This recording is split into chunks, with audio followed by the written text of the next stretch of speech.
ഇന്ന് 2 സബ്ജക്റ്റിന്റെ special class ഉണ്ടെന്ന് പറഞ്ഞിട്ട് നീ എന്താ നേരത്തെ പോയിരുന്നത്? മറ്റേ നളദമയന്തി കഥയില്ലേ? ആ ഉണ്ട്. അതിൽ ആ കുളത്തിലെ അരയന്നത്തിനെ കാണുന്നില്ലെന്ന്. അരയന്നത്തിനെ കാണുന്നില്ലെന്നോ? അതവിടെ പോയി.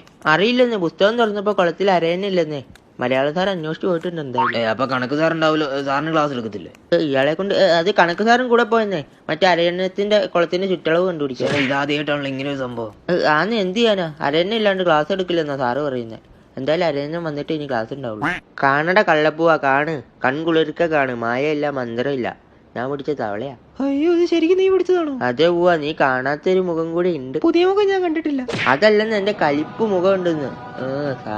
ഈ തവളേനെ നിലത്ത് വെച്ചാൽ അത് പോകും. എവിടെയും പോവില്ല പൂവ, എന്നെ പേടിയാന്നേ. ഇവിടെ വെച്ച് കഴിഞ്ഞാൽ ഇവിടെ ഇരുന്നോളും. ഞാൻ അങ്ങോട്ട് നോക്കിക്കാം, കണ്ടോ? പോകുന്നു. ഇങ്ങനെ പോവില്ലോ. 1 മിനിറ്റ് പോവാ, പോരാ. ഓരോ ഉടായിപ്പായിട്ട് വന്നോളും. അവിടെ നിൽക്കുവാ കാജി.